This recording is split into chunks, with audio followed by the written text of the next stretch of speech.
प्यारे दोस्तों, आज की इस वीडियो में हम आपको बताएंगे हुजूर करीम पुर नूर मोहम्मद सल्लल्लाहु अलैहि वसल्लम की पूरी जिंदगी का मुकम्मल वाक़या। इसीलिए आप सभी लोगों से गुजारिश है कि इस वीडियो को आखिर तक जरूर देखिएगा।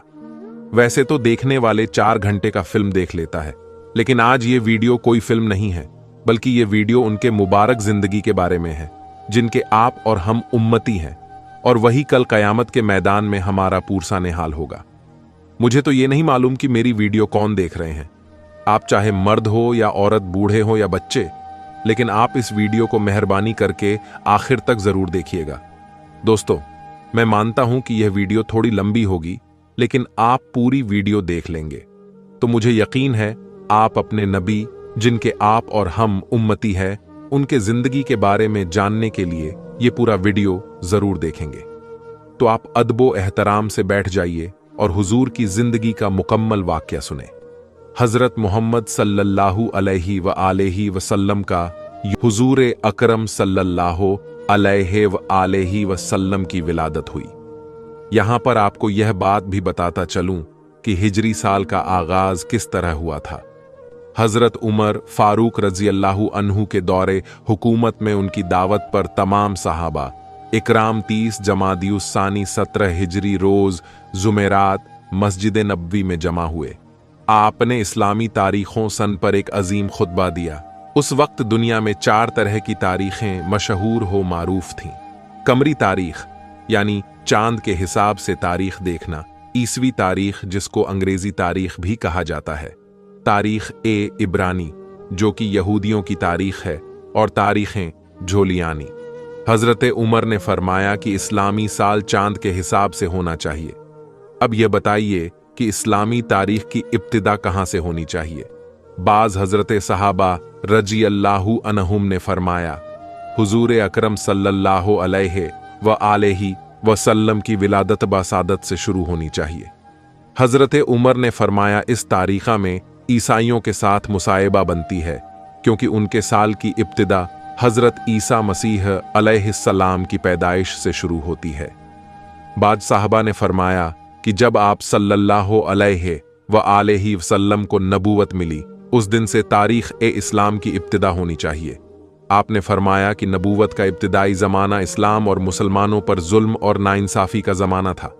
बाद साहबा ने फरमाया कि आप सल्लल्लाहु अलैहि वसल्लम की वफ़ात से इब्तिदा होनी चाहिए। हज़रत उमर ने इस राय को भी रद्द फरमा दिया और फरमाया कि आप सल्लल्लाहु अलैहि वसल्लम की वफ़ात उम्मत मुस्लिमा के लिए हादसे कुबरा और नुकसान ए अजीम था, इसलिए तारीख ए इस्लामी की इब्तिदा मुनासिब नहीं। फिर हज़रत उमर फारूक ने खुद फरमाया कि तारीख ए इस्लामी की इब्तिदा हिजरत से शुरू होनी चाहिए, इसलिए कि हजरत ही से हक को बातिल के दरमियान फर्क को इम्तियाज कायम हुआ और हिजरत ही से इस्लाम को फतुहात मिली। अब फिर सवाल पैदा हुआ कि इस्लामी तारीख की इब्तिदा किस महीने से हो। बाज ने कहा कि रमजान से इस्लामी साल शुरू होना चाहिए। हजरत उस्मान गनी रज़ियल्लाहु अन्हु ने फरमाया जिस महीना में हुजूर सल्लल्लाहु अलैहि वसल्लम ने हिजरत फरमाई, उसी महीना से इस्लामी साल शुरू होना चाहिए।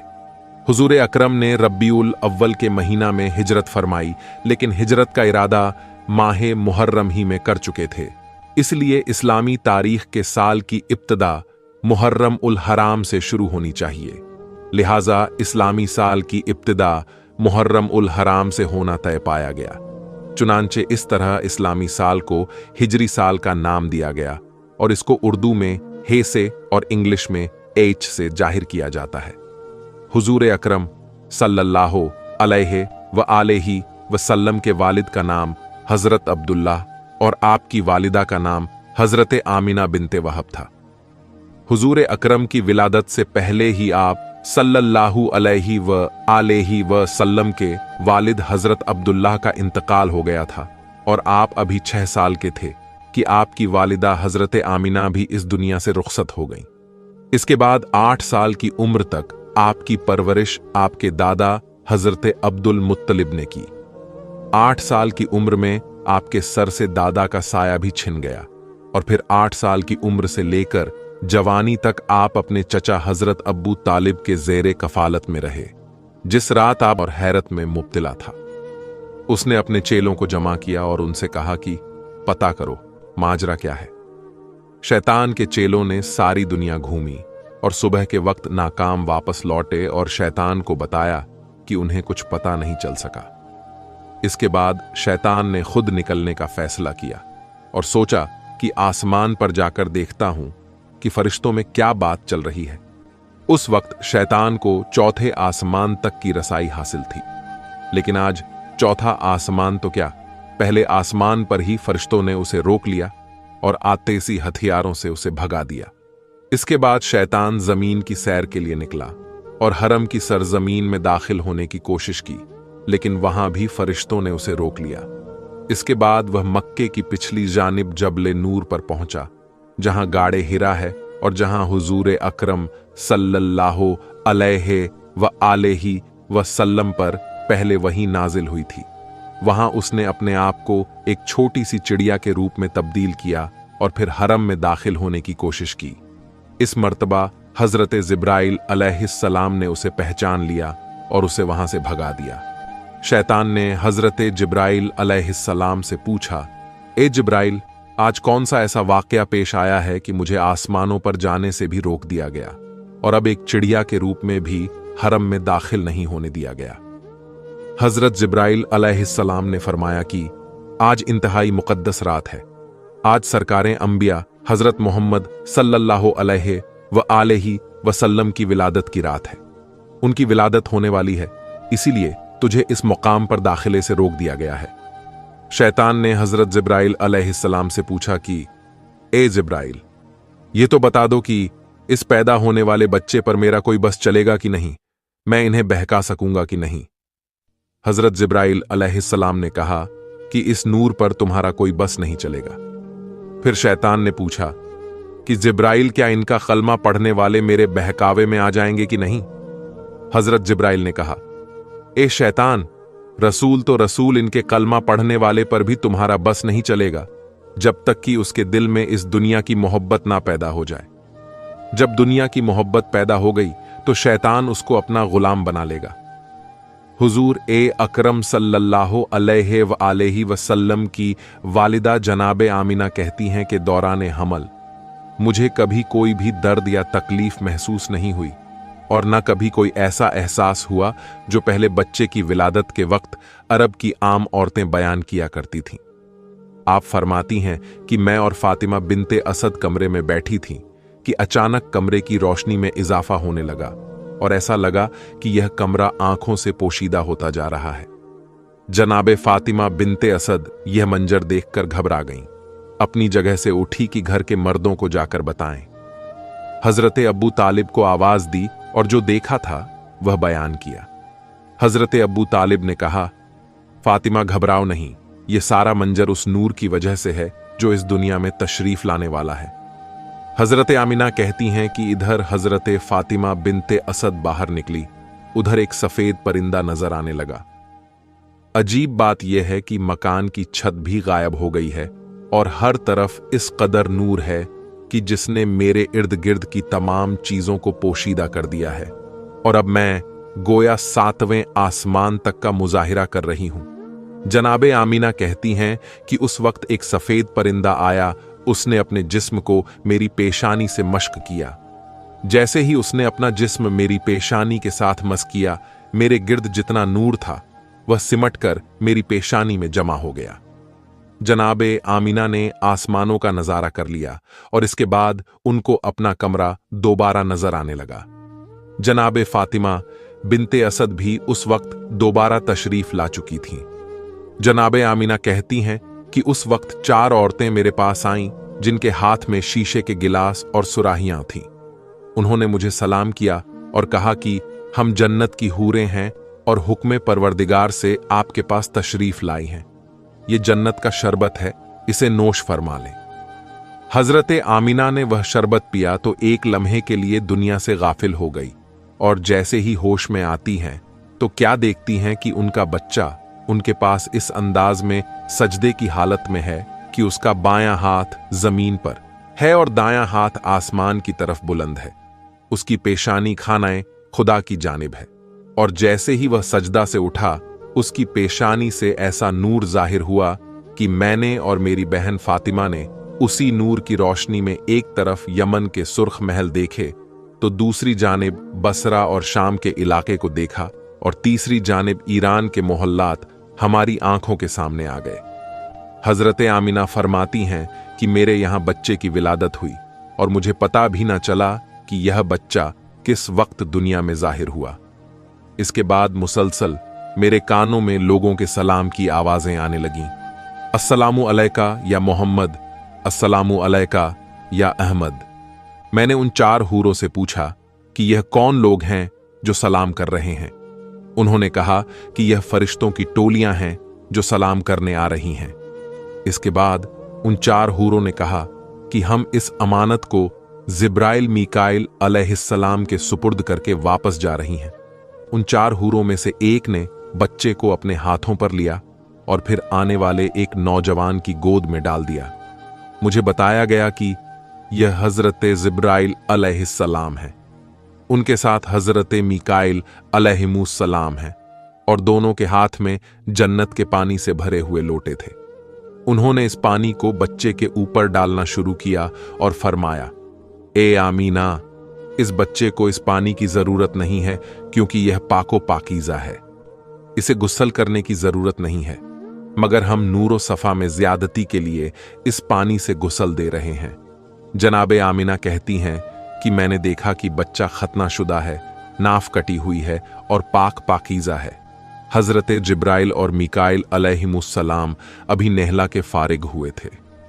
अचानक आसमान से एक सफेद रंग का बादल नमूदार हुआ और उसने इस बच्चे को छुपा लिया। इसके बाद मेरे कान में किसी ने कहा कि इसे ले जाओ और दुनिया के पहाड़ और जंगल दिखाओ और हर एक से कहो कि यह तुम्हारा आका और सरदार है, तुम्हें इसकी अताहत करना है। एक लम्हे बाद वह बादल जिसने बच्चे को पोशीदा किया हुआ था हटा और बच्चा सब्ज रंग के एक गहवारा में लेटा हुआ नजर आया। मुझे नहीं पता कि यह गहवारा भी कहां से आया। बच्चे के हाथ में 3 चाबियां हैं और किसी ने बावाजें बुलंद कहा, इसमें से एक चाबी फतहो नुसरत की है, दूसरी चाबी दुनिया के नफात की है। जो इसके साथ चलेगा वह नफा हासिल करेगा और जो इससे मुंह मोड़ेगा वह नुकसान उठाएगा। तीसरी चाबी नबूवत की चाबी है। बस नबूवत के सिलसिले को इसने कुफ्ल लगा दिया। इसके बाद कोई नबी नहीं आएगा। यकायक मैंने देखा कि एक दूसरा बादल नीचे आया और उसने फिर इस बच्चे को पोशीदा कर दिया। फिर किसी ने मेरे कान में कहा, इसे ले जाओ और दुनिया में जितने चरिंदे परिंदे, दरिंदे, औलिया और नेक इंसान हैं, उन सबको इसकी पहचान कराओ और उनसे कहो कि यह तुम्हारे आकाओ सरदार हैं, तुम्हें इसकी अताहत करना है। थोड़ी देर बाद वह बादल भी हट गया और मेरा बच्चा उसी अंदाज में गहवारे में लेटा हुआ है और अब उसके सिरहाने 3 आदमी खड़े हैं। उनमें से एक के हाथ में शीशे की बनी हुई एक सुराही है, दूसरे के हाथ में मोतियों का बना हुआ एक चकोर तस्त है और तीसरे के हाथ में एक सफेद रुमाल है। उसी वक्त मेरी निगाह मेरे बच्चे की जानिब गई तो मैंने देखा कि मेरे बच्चे के दूसरे हाथ में भी एक सफेद रुमाल है, यानी एक हाथ में 3 चाबियां हैं और दूसरे हाथ में सफेद रुमाल, और कोई कह रहा है कि अब दुनिया इसके कब्जे में है, ये दुनिया में जिसे चाहे दुनिया से महरूम करें। फिर वह 3 आदमी आगे बढ़े और मोतियों का तस्त बच्चे को पेश किया और कहा कि इसमें से जिस हिस्से को चाहो पकड़ सकते हो। बच्चे ने तस्त के बीच में हाथ डाला, जो बच्चे की फितरत के बिल्कुल खिलाफ है, क्योंकि चारों तरफ सफेद मोती लगे हुए हैं और दरमियान वाला हिस्सा खाली है। पुकारने वाले ने पुकारा कि इसने दुनिया में से खानाए काबा का इंतखाब कर लिया है। फिर बच्चे को उसी तस्त में बिठाया गया और उनमें से एक आदमी ने बच्चे को उसी पानी से एक मर्तबा फिर नहलाया जो जिब्राइल अलैहिस्सलाम लेकर आए थे। फिर मैंने देखा कि तीसरे आदमी ने उस सफेद रुमाल को खोला, उसमें से एक अंगूठी निकली। उस अंगूठी को बच्चे के दोनों शैनों के दरमियान रखकर दबाया और जब अंगूठी को वहां से हटाया तो मोहरे नबूवत वहां पर सब्त हो चुकी थी। उस वक्त पुकारने वाले ने पुकारा कि यह रिजवान जन्नत है, जो इस वक्त रसूल को गुस्ल देने के लिए आया था। यकायक मैंने देखा कि वह तीनों इस मकान से गायब हो गए। जनाबे आमीना कहती हैं कि इस दौरान जबकि मेरे कमरे में इस तरह के मौजेज़ात पेश आ रहे थे, मक्के की सरजमीन पर भी कुछ अजीबोगरीब वाकयात पेश आए। सुबह का वक्त है, मक्के के काफिर अपने घरों में आराम कर रहे हैं और हुक्म परवरदिगार से जन्नत से इस दुनिया के लिए 4 झंडे भेजे गए। पहला झंडा कोहे काफ पे लगाया गया, दूसरा झंडा कोहे अब्बू कुरैश पर लगाया गया, तीसरा झंडा खानाए काबा की छत पर लगाया गया और चौथा झंडा बैतुल मुक़द्दस पर लगाया गया। जिब्राइल अलैहिस्सलाम उस वक्त जन्नत से एक कंदील, एक शमादान और एक झालर लेकर आए और उसे काबे के दरवाजे पर लटका दिया गया और परवरदिगार की जानिब से जन्नत से याकूत सुर्ख का बना हुआ एक खेमा हजरत अब्दुल मुत्तलिब की खिदमत में भिजवाया गया। यानी आज की रात मक्के की सजावट हो रही है, मक्के को सजाया जा रहा है।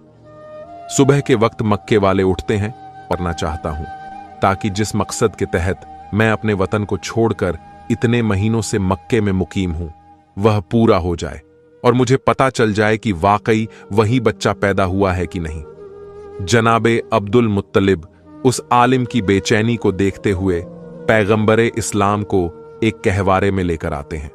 यहूदी आलम की निगाह उस बच्चे पर पड़ी और बे-इख्तियार चीख मारी कि यही वह बच्चा है कि जिसके बाद बनी इज़राइल की बादशाहत खत्म हो गई, बनी इज़राइल से नबूवत खत्म हो गई। यही वह बच्चा है जो सारी दुनिया का हुक्मरान बनेगा और इसकी वजह से अरब अपनी सरजमी से निकलकर सारी दुनिया में फैलेंगे। मक्के वाले जो पहले ही हजरत अब्दुल मुत्तलिब से जले बैठे थे, जब उन्होंने देखा कि जो काहिन आ रहा है उन्हीं के घर में आ रहा है, जो राहिब आ रहा है उन्हीं को बशारत देकर जा रहा है, जो जादूगर आ रहा है वह उन्हीं की तलाश में आ रहा है और हर आने वाला कोई खुशखबरी देकर जाता है, कोई पेशन गोई करके जा रहा है।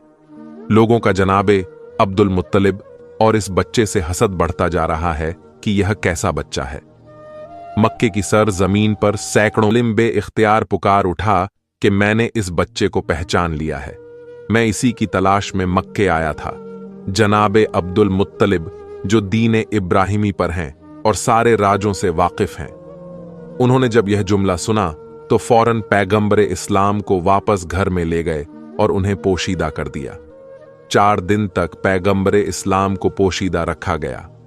अलबत्ता चौथा दिन जब गुजरा तो अरब का एक इंतहाई पढ़ा लिखा और मशहूर शख्स जिसका नाम सवाद इब्ने कारीद था, हजरत अब्दुल मुत्तलिब की खिदमत में हाजिर होता है और कहता है कि मुझे पता चला है कि आपके खानदान में एक बच्चा पैदा हुआ है, मैं एक दफा उसकी जियारत करना चाहता हूं।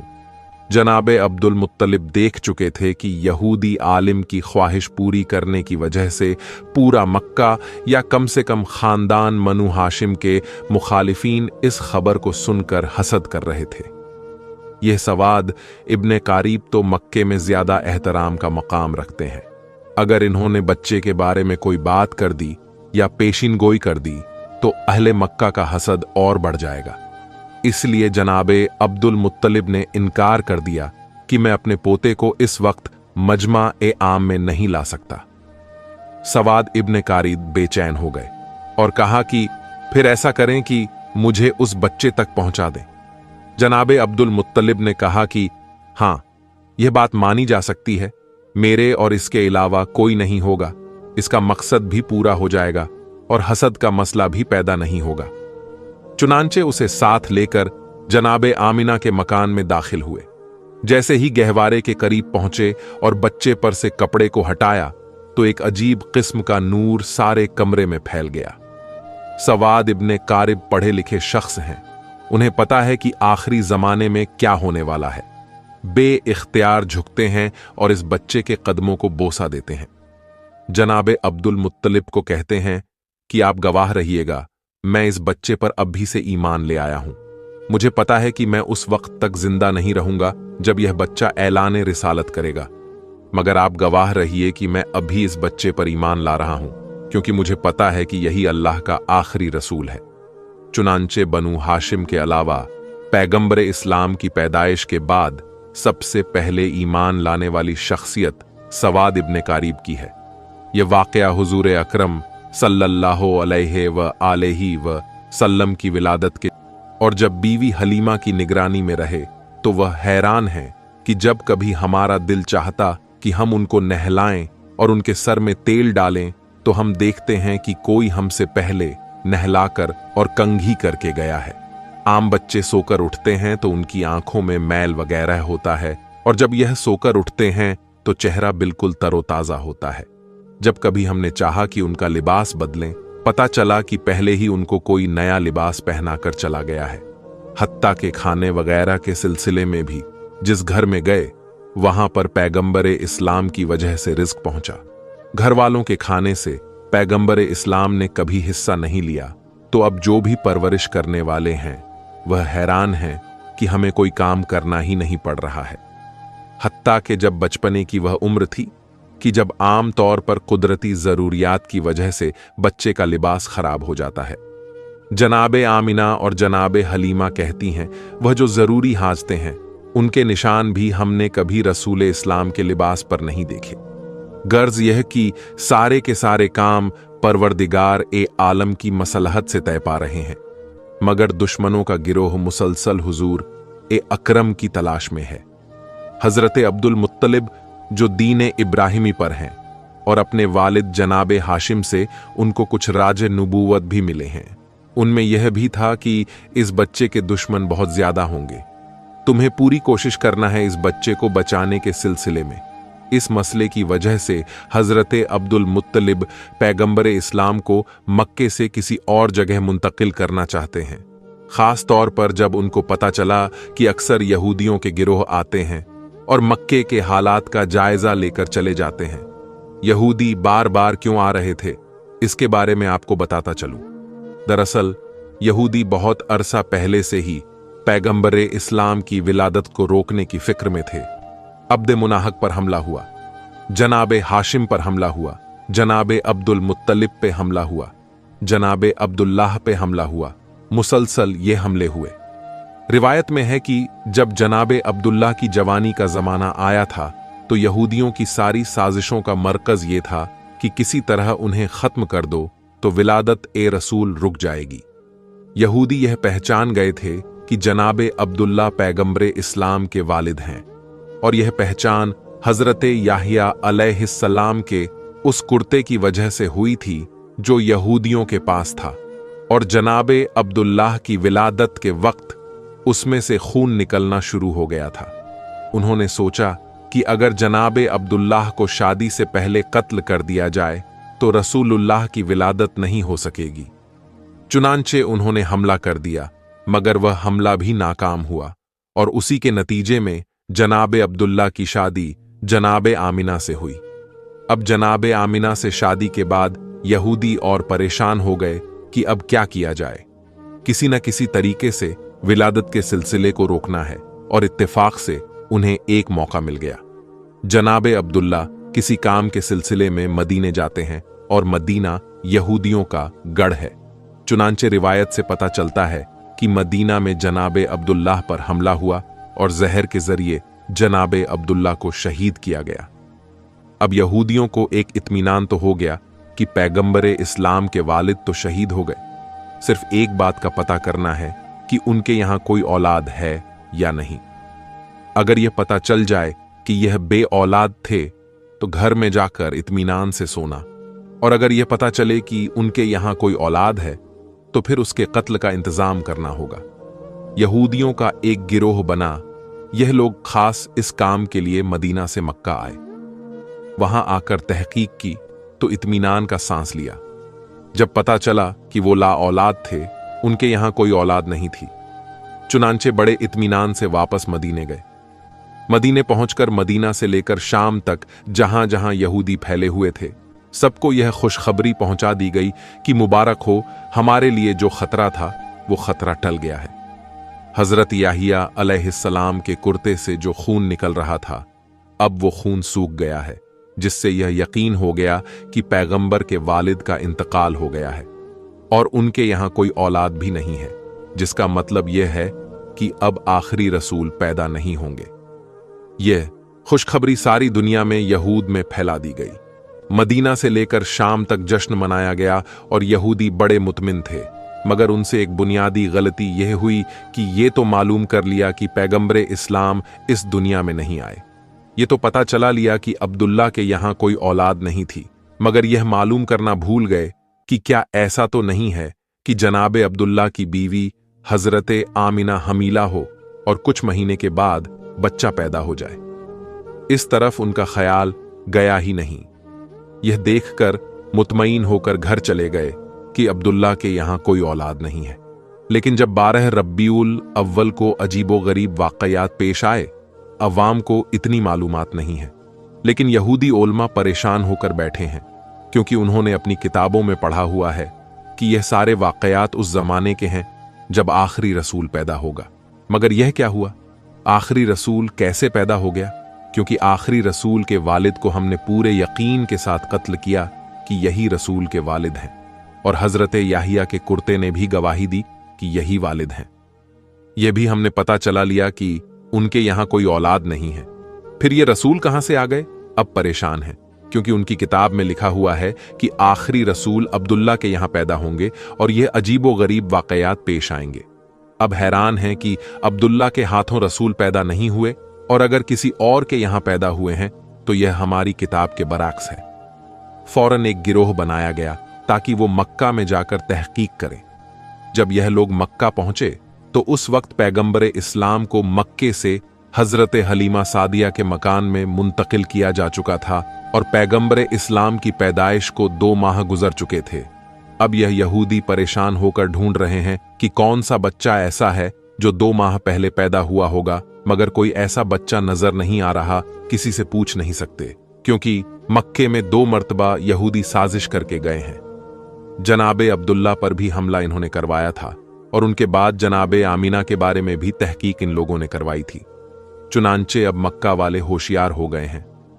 खास तौर पर खानदानी बनु हाशिम वाले उन लोगों पर नजर रखे हुए हैं। यहूदियों का कोई गिरोह किसी से सवाल नहीं कर सकता। आप पूछ किसी से नहीं सकते। एक एक घर पर ताक लगाए बैठे हैं। खाना काबा में देखते हैं, बाप की गोद में देखते हैं, मगर कोई 2 महीने का बच्चा नजर नहीं आ रहा। नाकाम वापस लौट गए। अब आ रहे हैं, जा रहे हैं और मुसलसल तहकीकात कर रहे हैं, मगर उनकी तहकीकात नाकाम हो रही है, क्योंकि पैगंबरे इस्लाम तो उस वक्त मक्के से बाहर हैं। अलबत्ता जब पैगंबरे इस्लाम की उम्र 7 साल की हो गई और पैगंबर मक्के मुस्तकिल तौर पर आ गए, तो उस जमाने में भी यहूदियों का एक गिरोह मक्के आया हुआ था। उसकी निगाह इस नौजवान पर पड़ी तो यह देखकर चौंक उठे कि यह नौजवान जो अपने दादा और चाचा के साथ चल रहा है, इसके चलने का तरीका, इसकी बात का तरीका बिल्कुल वही है जो हमारी किताबों के मुताबिक आखिरी रसूल का तरीका है। इसकी हिफाजत करना। बहरहाल यहूदियों की तमाम साजिशों के बावजूद इस मौके पर भी अल्लाह ताला ने अपने रसूल को महफूज रखा। अब वापस आते हैं रसूल अकरम की बचपन की जिंदगी पर। और आखिर इस्लाम में इस मसले में इख्तिलाफ है कि पैगंबरे इस्लाम की विलादत के बाद इब्तिदाई दिनों में पैगंबरे इस्लाम को दूध किसने पिलाया।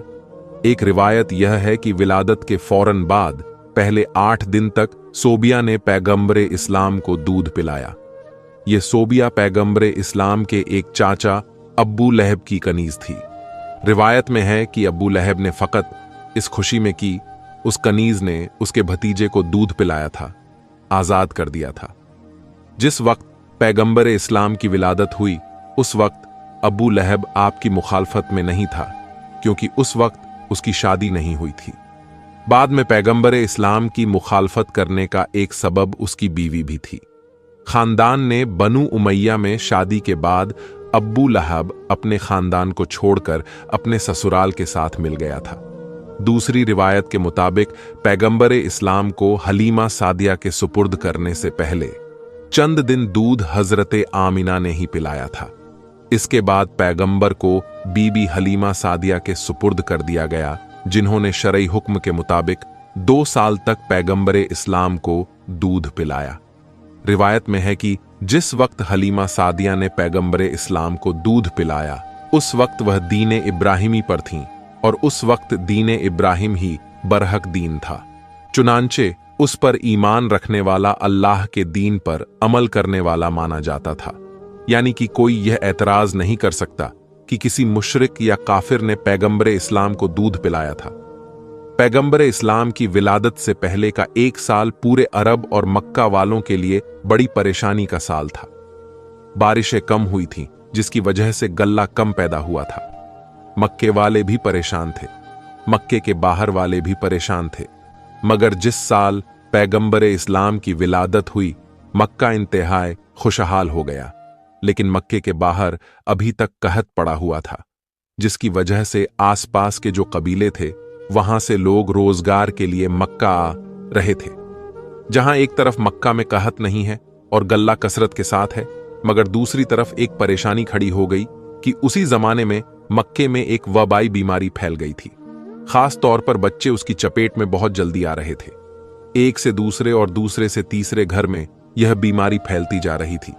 तो यह 2 सबब पैगंबर अकरम की विलादत के फौरन बाद पहले हफ्ते में पेश आए। पैगंबर अकरम को परवरदिगारे आलम ने हर मुसीबत और परेशानी से दूर किया था, मगर वालिदैन तो परेशान होंगे। और दूसरी बात के मक्के के बाहर से जो लोग रोजगार की तलाश में आ रहे हैं, उनकी मदद करना भी जरूरी है। और तीसरी बात, जैसा कि पहले जिक्र हुआ है कि यहूदी जासूस यह देखने के लिए कि आखिरी रसूल पैदा हुआ है कि नहीं, मुसलसल मक्के आ रहे हैं। इन हालात में अब जितना जल्द पैगंबरे इस्लाम को मक्के से मुंतकिल किया जाए, उतना ही जाहिरी एतबार से रसूल की हिफाजत के लिए बेहतर है। अगरचे अल्लाह ताला जाहिर रख कर भी पैगंबर की हिफाजत कर सकता था, लेकिन गैबत में ले जाने में भी अल्लाह की मसलिहत है। 7वें दिन पैगंबरे इस्लाम का अकीका होता है। अकीके वाले दिन सुबह के वक्त जनाबे आमिना अपने बिस्तर पर लेटी हो।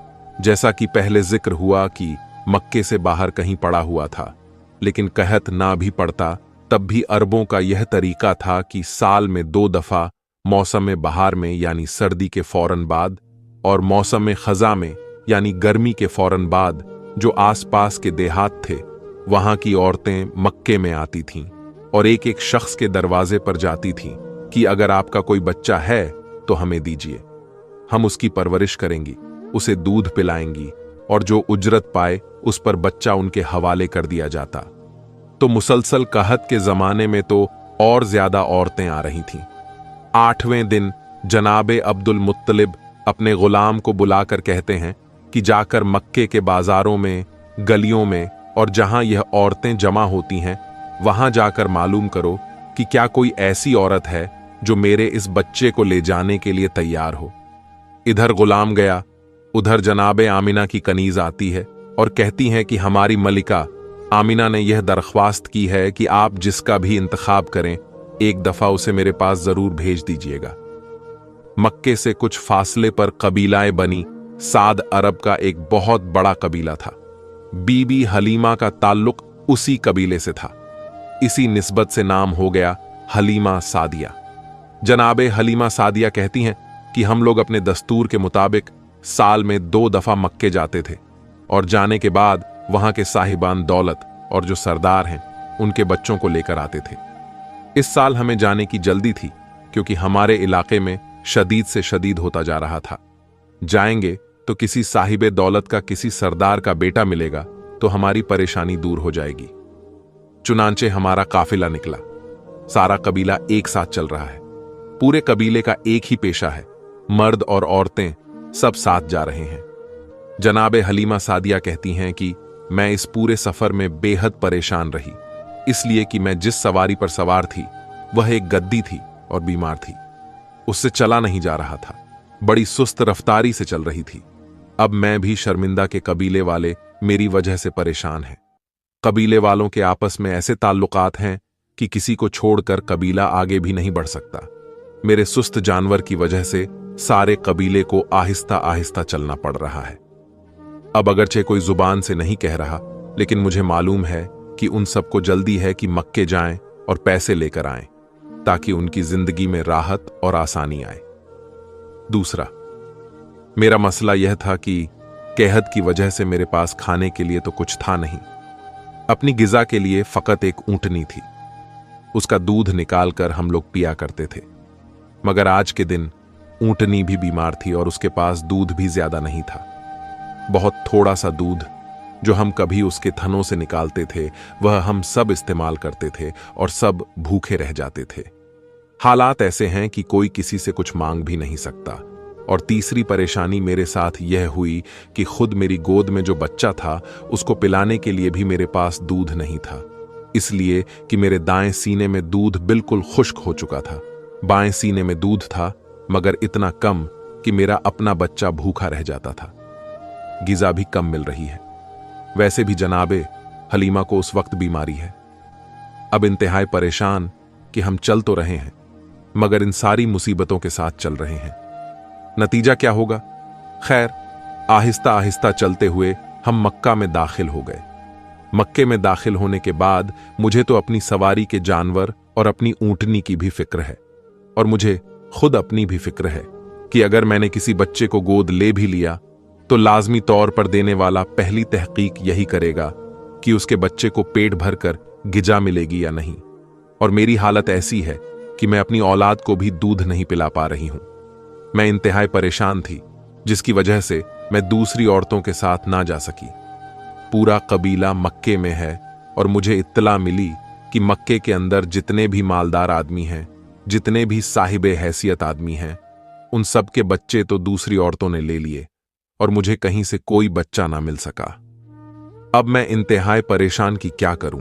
यकायक मेरे कान में कुछ गुलामों की आवाज आई जो यह कहते हुए मक्के की गलियों और बाजारों में जा रहे थे कि अगर कोई औरत बाकी बची हो तो वो हजरत अब्दुल मुत्तलिब के पास आए और उनके यतीम पोते को अपनी निगरानी में ले लें।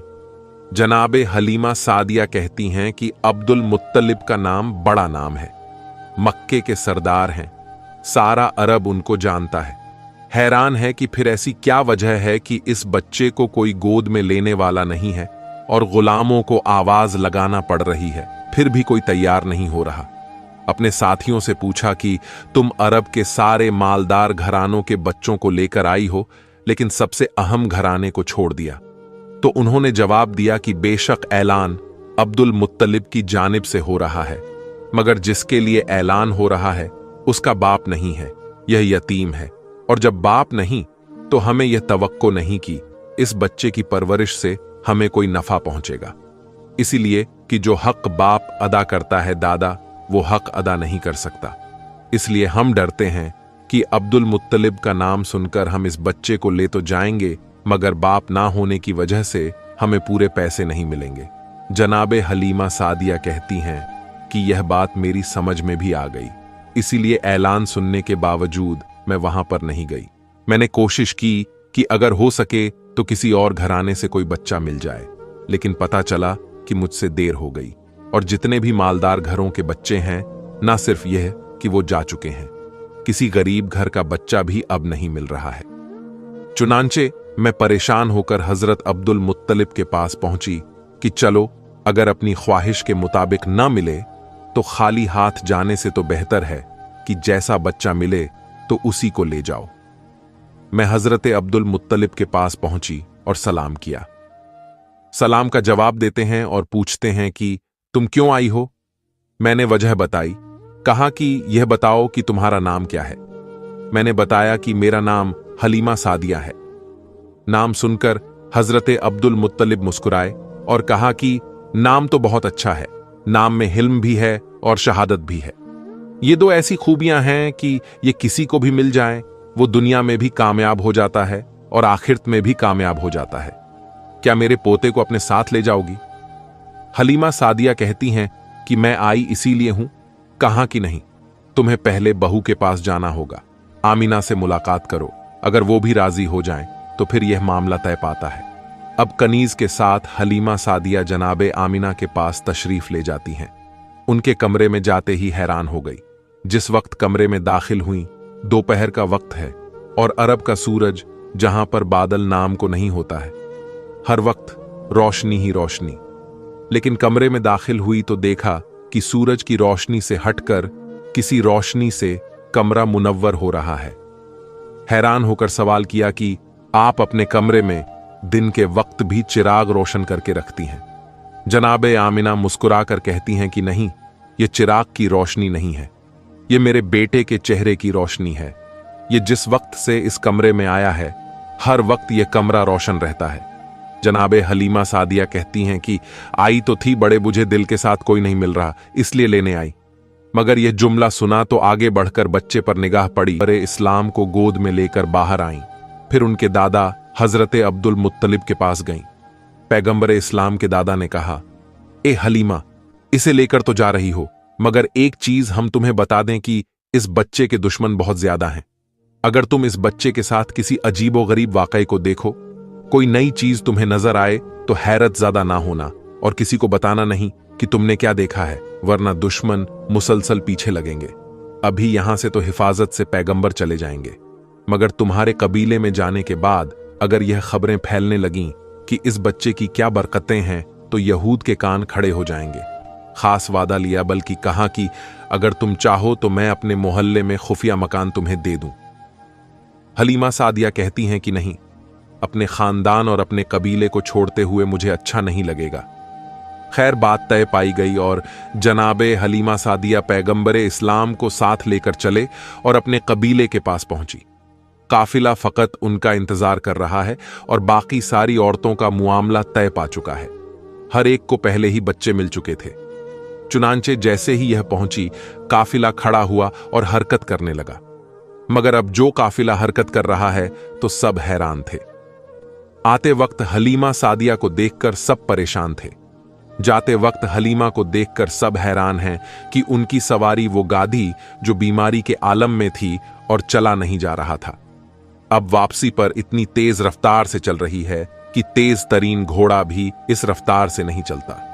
हलीमा सादिया के लिए अपने जानवर को रोकना एक मसला हो रहा है। कहां वो मंजिल के चलाना मसला हो रहा था। 2 कदम चलकर जानवर रुक जाता था और कहां यह मंजिल को रोकना मुश्किल हो रहा है। हलीमा सादिया ये देखकर हैरानो परेशान की, ये थोड़ी सी देर में क्या मजा पेश आ गया। और फिर जब दोपहर के वक्त खाने का वक्त आया तो यह देखकर हैरान हो गई कि मेरी ऊंटनी, जिसके थनों में इतना दूध नहीं आता था कि एक आदमी पेट भर के उसे पी सके, इस वक्त इतना दूध है कि सारे कबीले में पेश किया जा रहा है और दूध खत्म नहीं हो रहा है।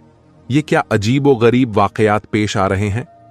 मगर जनाबे अब्दुल मुत्तलिब की नसीहत अब समझ में आने लगी कि खबरदार, कोई भी अजीबो गरीब वाकया पेश आए तो किसी को बताना नहीं कि तुमने क्या देखा। बच्चे के दुश्मन ज्यादा हैं। जनाबे हलीमा चल रही हैं, मगर अभी तक फैसला नहीं कर पा रही हैं कि इन वाकयात का मतलब क्या है। फिर काफिला थोड़ी दूर गया था कि हलीमा सादिया को परवरदिगार की जानिब से बताया गया कि क्या वाकया पेश आ रहा है। हलीमा सादिया इतनी भी हैरान ना हो कि घबराकर इस बच्चे को हाथ से छोड़ दे। जनाबे हलीमा काफिले से थोड़ा आगे हैं। करीब से हिरणों का एक झुंड दौड़ता हुआ निकला और उनको देखकर रुक गया। यह बात हिरण की फितरत के बिल्कुल खिलाफ है, क्योंकि हिरण इंसानों को देखकर भागता है। उनमें से एक हिरण ने इंसानी आवाज में कहा, ए हलीमा सादिया, जिस बच्चे को ले जा रही हो इंतहाई बरकत और खुशकिस्मत बच्चा है, कायनात का सरदार बनने वाला है। हिफाजत के साथ ले जाना, इज्जत और एहतराम के साथ इसकी परवरिश करना। यह कहकर हिरण गायब हो गए। हलीमा सादिया हिरण की जुबान से इंसानी आवाज में इस बच्चे के बारे में गुफ्तगू सुनकर चौंक गई और वही जवाब हिरण ने दिया, जो सवाल बहुत देर से मेरे जहन में था कि यह क्या अजीबोगरीब वाकयात पेश आ रहे हैं। थोड़ी दूर काफिला और गया। जनाबे हलीमा का जानवर फिर आगे बढ़ गया कि अब करीब ही एक पहाड़ की गाड़ से एक इंतहाई मुकद्दस और नूरानी शक्लो सूरत का शख्स निकल कर आया। बच्चे पर निगाह पड़ी, बे इख्तियार जमीन पर गिरकर सजदा ए शुक्र अदा किया। कहा कि हलीमा सादिया, तुम इंतहाई खुशकिस्मत हो कि तुम्हारी गोद में परवरदिगार ए आलम की इंतहाई कीमती अमानत दी गई है। इसकी पूरी हिफाजत और एहतराम करना। यह कहकर वो शख्स वापस चला गया। जनाबे हलीमा का जानवर जहां काफिले से आगे बढ़ता है, कोई ना कोई मौजीजा पेश आ जाता है। कभी जानवर ने बोला कभी कोई बुजुर्ग आ गए, कभी दरख्त की शाखें झुकीं, कभी आसमान से बादल की आवाज आई। गर्ज यह कि पूरे रास्ते में मुशाहिदा किया कि कुदरत की जितनी निशानियां हैं वो इस बच्चे के बारे में पैगाम देती जा रही हैं। जनाबे हलीमा सादिया को जनाबे आमिना के घर में इस बच्चे को देखकर इतनी मोहब्बत पैदा हो गई थी, तो उसी वक्त फैसला कर लिया था कि पैसे मिले ना मिले बच्चे को मुझे लेकर जाना है।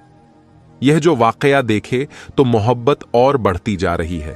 फिर जो वाकया पेश आया उसकी वजह से जनाबे हलीमा सादिया इस बच्चे से और ज्यादा मोहब्बत कर रही हैं। मां होने के नाते जनाबे हलीमा सादिया के लिए एक मुश्किल मरहला था, मगर इस मरहले से बहरहाल गुजरना तो था कि जनाबे हलीमा का एक सीना बिल्कुल सूखा हुआ है और दूसरे में इतना कम दूध है कि अपना बच्चा पेट भरकर नहीं पी सकता। अब यह बच्चा तो उजरत पे लेकर आई हैं, मैं किस तरीके से मैं इस मंजिल से गुजरेगी। मगर उस वक्त यह देखकर मोहब्बत हद से ज्यादा बढ़ गई कि जब यह बच्चा आया, हलीमा सादिया का एहसान नहीं लिया। हलीमा सादिया पर एहसान किया है कि जब दूध पिलाने का वक्त आया, हलीमा सादिया ने यह चाहा कि अपने बाएं सीने से दूध पिलाएं, मगर बच्चे ने मुंह फेर लिया, दाएं सीने की जानिब रुख किया। कई मर्तबा कोशिश की। जब यह देखा कि बच्चा नहीं मान रहा तो एक मर्तबा बच्चे को मुखातिब किया, जिस तरह नासमझ बच्चे से आदमी गुफ्तगू करता है। कहा कि ठीक है, तुम अपनी जिद पूरी कर लो, लेकिन तुम्हें यहां से पेट भरने के लिए कोई चीज नहीं मिलेगी। अलबत्ता यह देखकर हैरान हो गई कि जैसे ही उस बच्चे ने सीधे सीने को मुंह में लिया, उसमें से दूध जारी हो गया और इतनी कसरत से दूध जारी हुआ कि दूसरे सीने से भी हलीमा सादिया का अपना बच्चा, जो आज तक भूखा चला आ रहा था, आज पेट भर के दूध पी रहा है। जनाबे हलीमा सादिया ने बच्चे को हाथ में लिया। कितना बाबरकत बच्चा है कि आया तो अपनी गिजा खुद लेकर आया और मेरे बच्चे के दूध में कमी नहीं होने दी, बल्कि उसे और भी ज्यादा दूध मुहैया कर दिया। परवरदिगार की सुन्नत है कि अपने हबीब पर किसी का एहसान नहीं होने देना है, बल्कि हबीब की वजह से दूसरों पर एहसान होना है। इस मसले पर औलमा ने यह बात भी कही है कि बेहुआ जो उसका जुज्ब नहीं था, बल्कि अल्लाह ताला की तरफ से जारी किया गया था। इस बात से वह एतराज भी खत्म हो गया जो हजरत मूसा अलैहिस्सलाम की कौम की तरफ से हो सकता है कि जब हजरत मूसा अलैहिस्सलाम बचपन में फिरौन के महल में पहुंचे थे तो आप पर सबका दूध हराम किया गया था और उनकी वालिदा ने उन्हें दूध पिलाया था, और यह तो अंबिया के सरदार हैं, इन्हें क्यों गैर औरत का दूध पिलाया गया।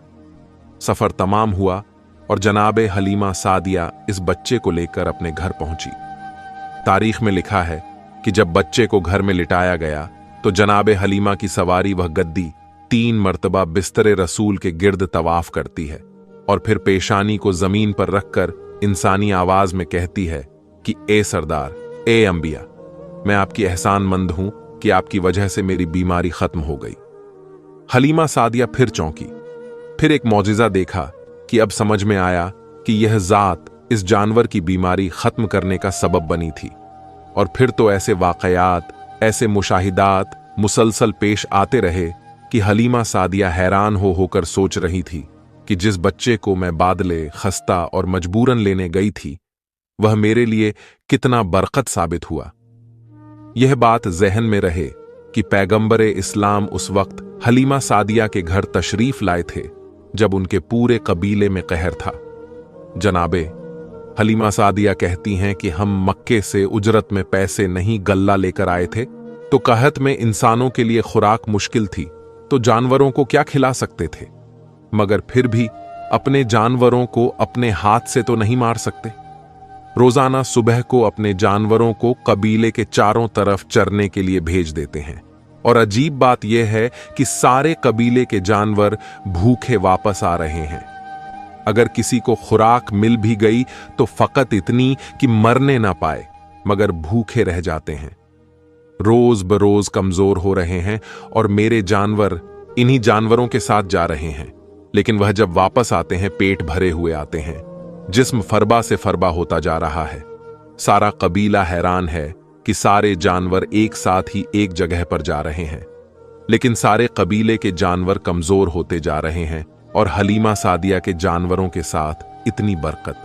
जनाबे हलीमा सादिया कहती हैं कि जब यह बच्चा मेरे घर में आया उस वक्त मेरे घर में भेड़, बकरियां, ऊंट और बाकी जानवर मिलाकर कुल 22 जानवर थे, और जब 5 साल बाद यह बच्चा हमारे घर से गया तो हमारे जानवरों की तादाद 1020 हो चुकी थी।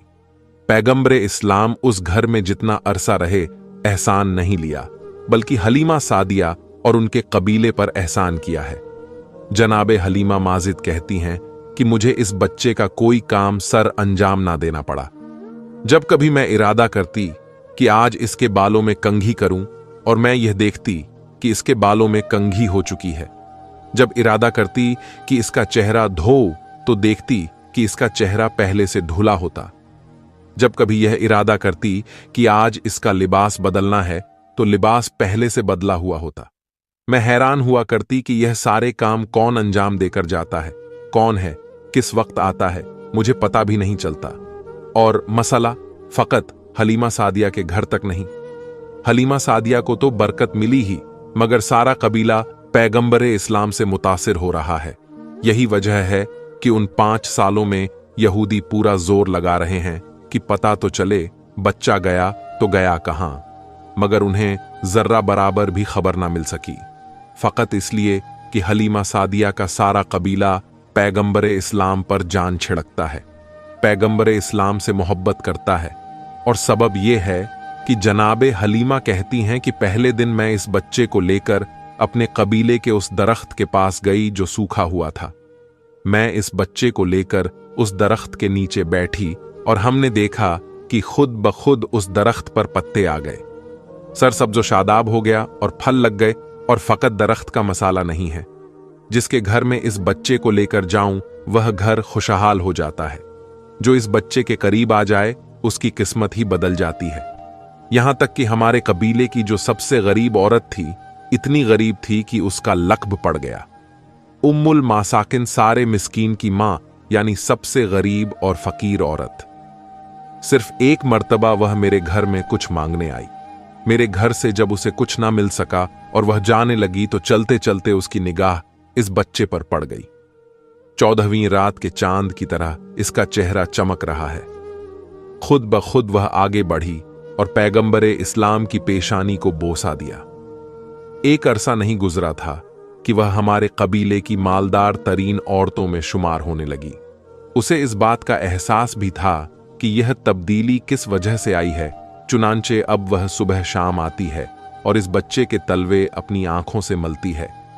तो अब पूरा कबीला किसी ना किसी तरह पैगंबरे इस्लाम से इस्तीफा अदा कर रहा है और सारे कबीले की बरकतें बढ़ती जा रही हैं और सारा कबीला पैगंबरे इस्लाम से मोहब्बत करने वाला है। अजीबो गरीब बातें देख रहे हैं मगर किसी को नहीं बता रहे हैं। पैगंबरे इस्लाम दरख्त के करीब से गुजरे तो अगर सूखा हुआ दरख्त है तो वह सरसब्ज शादाब हो जाए, सरसब्ज शादाब दरख्त है तो उसके सब्ज में और इजाफा हो जाए। किसी नहर के करीब से गुजरें, अगर सूखी नहर है तो पानी जारी हो जाए, अगर पानी जारी है तो पानी की मिकदार बढ़ जाए। जिसके खेत के करीब से गुजरें उसकी फसल कई गुना बढ़ जाए। इसके साथ साथ उनके जानवरों की तादाद भी बढ़ रही है और अरब में उस वक्त जानवरों को सोने चांदी से भी ज्यादा कीमती समझा जाता था। मगर जहां जानवरों की तादाद ज्यादा हो रही है वहां पर उनके दुश्मन भी ज्यादा होते जा रहे हैं। चुनांचे अरब के सहरा में भेड़िए बड़ी कसरत के साथ थे और हर काबिले का मसला यह होता था कि अपने जानवरों को भेड़िए से कैसे बचाया जाए। पैगंबरे इस्लाम के आने से इंसानों को तो बरकतें मिलीं, मगर किसी जानवर को भी नुकसान नहीं पहुंच सकता है। इब्तिदा में बाज जानवर इस काबिले के कुछ जानवर उठाकर ले गए थे, मगर बाद में जब पैगंबरे इस्लाम ने दुआ की तो उन जानवरों को खुद बकरियां लाकर वापस करना पड़ी। चुनांचे इस कबीले के लिए सबसे इत्मीनान की बात यही थी कि पैगंबरे इस्लाम के वजूद की वजह से हमारे जानवर भी महफूज हो गए। यह तमाम मंजर देखकर सारा कबीला पैगंबरे इस्लाम से मोहब्बत कर रहा है और पैगंबरे इस्लाम तो गोया अब इस कबीले के सरदार बन गए। पैगंबरे इस्लाम अपनी मां हलीमा सादिया से शिकायत करते हैं कि उनके दूध के जरिए भी वह सारे रिश्ते कायम होते हैं जो खून के जरिए होते हैं। इसलिए हलीमा सादिया पैगंबरे इस्लाम की मां कर पाई शिकायत करते हैं कि मैं सारा दिन साए में बैठकर आराम करता हूं, लेकिन मेरे भाइयों को जानवर चराने के लिए सारा दिन धूप में जाना पड़ता है, सहराओं में घूमना पड़ता है। यह आप कैसी नाइंसाफी कर रही हैं? कल से मैं भी उनके साथ जाऊंगा। जनाबे हलीमा सादिया मना करती हैं कि बेटा तुम में और उनमें फर्क है, लेकिन पैगंबरे इस्लाम तस्लीम नहीं करते। कहा कि मुझसे यह बर्दाश्त नहीं हो रहा कि एक घर में रहने वाले दो भाइयों में से एक आराम से रहे और एक जहमत के साथ रहे। मैं खुद अपने भाइयों की खिदमत के लिए जाऊंगा। हलीमा सादिया ने मना करना चाहा, क्योंकि फकत हलीमा के घर की ही बात नहीं है, अब तो सारे कबीले की इज्जत का मामला है। सारा कबीला एहतराम करता है। अगर लोगों ने पलटकर मुझसे पूछ लिया कि हलीमा जो सारे कबीले के लिए बरकत लेकर आया, तुम उसे ही अपने घर के काम के लिए भेज रही हो, तो मैं क्या जवाब दूंगी? मगर पैगंबर ने इतना इसरार किया कि हलीमा सादिया मजबूर हो गईं और अगले दिन से पैगंबरे इस्लाम ने आका की हैसियत के बजाय बराबर के साथी की हैसियत से अपने भाइयों के साथ जाना शुरू कर दिया। एक मर्तबा जब आप उनके साथ बकरियां चराने गए तो वह यह देखकर घबरा गए कि करीब की पहाड़ी से दो नौजवान उतर कर आए। हमारे भाई के करीब आए, बाजुओं से उन्हें थामा और लेकर पहाड़ी पर जाकर गायब हो गए। चीखते हुए और फरियाद करते हुए कबीले में आए। मां से कहा, गजब हो गया जो हमारे भाई हैं, जिन्हें आप मक्का से लेकर आई हैं। पता नहीं कौन से दो आदमी आए और उन्हें लेकर फरार इख्तियार कर गए। हलीमा सादिया को हजरत अब्दुल मुत्तलिब की यह पेशिन गोई याद है कि देखो, इस बच्चे की हिफाजत करना, दुश्मन मुसलसल इसके पीछे लगे हैं। घबरा गई, सारे कबीले में फरियाद की। कबीले के मर्द दौड़ते हुए आए, उस पहाड़ी पर चढ़ने लगे जहां का इशारा किया था, तो यह देखकर हैरान हो गए कि पहाड़ी पर वह बच्चा बड़े आराम के साथ इस अंदाज में लेटा हुआ है कि सर पर ताज है, जिस्म पर शाही लिबास है। दो नौजवान दाएं बाएं बैठे हुए जिस्म दबा रहे हैं और ऐसा लग रहा है कि गुलाम आका के सामने बैठे हैं। सामने सारे हुजूम को आते हुए देखा। एक लम्हे में वह लोग गायब हो गए। पैगंबरे इस्लाम मुस्कुराते हुए खड़े हुए। जनाबे हलीमा सादिया से कहा कि मादरे गिरामी, आपको परेशान होने की जरूरत नहीं है। परवरदिगारे आलम की जानिब से यह मेरे मुहाफिज थे जो हर लम्हे मेरे साथ रहते हैं। इनके होते हुए कोई मुझे नुकसान नहीं पहुंचा सकता। अब हलीमा सादिया को कुछ इत्मीनान हुआ। इसके बाद भी 3 मर्तबा पैगंबरे इस्लाम इस तरह गायब हो गए थे, लेकिन अब हलीमा सादिया को इत्मीनान होता था। 2 साल का अरसा गुजर जाने के बाद हलीमा सादिया 1000 आरबिट और 100 कुरैशियों को कत्ल करूंगा। फिर पर्दा पकड़कर कहते हैं, परवरदिगार, मैंने अपने पोते को तेरी हिफाजत में दिया था, तू ही उसकी हिफाजत करने वाला है। यकायक एक और आवाज आती है, ए अब्दुल मुत्तलिब, घबराने की जरूरत नहीं है परवरदिगार। ए आलम ने तुम्हारे बच्चे को महफूज रखा है और मक्के के करीब फलां शहर के फलां मुकाम पर जाओ, वहां तुम्हारा बच्चा तुमको मिल जाएगा। जनाबे अब्दुल मुत्तलिब नंगी तलवार लेकर सवारी का जानवर मंगवा चुके हैं। इस पर सवार होकर चले और मुकर्रर मुकाम पर पहुंचे और यह देखकर हैरान रह गए कि सहरा में बबूल का दरख्त लगा है, लेकिन उसमें ताजा खजूरें लटक रही हैं। पैगंबरे इस्लाम उन खजूरों को तोड़कर खा रहे हैं और दाएं बाएं 2 इंतहाई खूबसूरत नौजवान खड़े हैं। हजरते अब्दुल मुत्तलिब ने अंदाजे से पहचान लिया कि यह मेरा पोता है, क्योंकि 8 दिन की उम्र से आज तक, यानी 2 साल की उम्र तक, अपने पोते को नहीं देखा था। करीब पहुंचे और पैगंबर से पूछा कि तुम कौन हो? हजरत अब्दुल मुत्तलिब खुद तो जानते हैं, लेकिन साथ वालों को बताना मकसूद था। पैगंबर ने अपना सारा शजराए नसब बता दिया। मैं मोहम्मद इब्ने अब्दुल्लाह इब्ने अब्दुल मुत्तलिब इब्ने हाशिम हूं। यहां तक कि हजरते आदम तक अपना पूरा शजरा बताया। सवाल किया कि यह नौजवान तुम्हारे साथ कौन है? कहां यह जिब्राइल है, यह मीकाइल है, हर वक्त मेरी हिफाजत करते रहते हैं। अब्दुल मुत्तलिब ने कहा, बेटा मैं तुम्हें लेने आया हूं। कहा कि मैं तो खुद आपका इंतजार कर रहा था। जनाबे अब्दुल मुत्तलिब अपने साथ अपने पोते को लेकर चले मक्का में दाखिल हुए। अब तारीख ये बताती है कि 8वें दिन के बाद से अब तक अपनी मां को भी नहीं देखा, लेकिन सीधा अपनी मां जनाबे आमना के मकान में दाखिल हुए। कुरैश की सारी औरतें जमा हैं।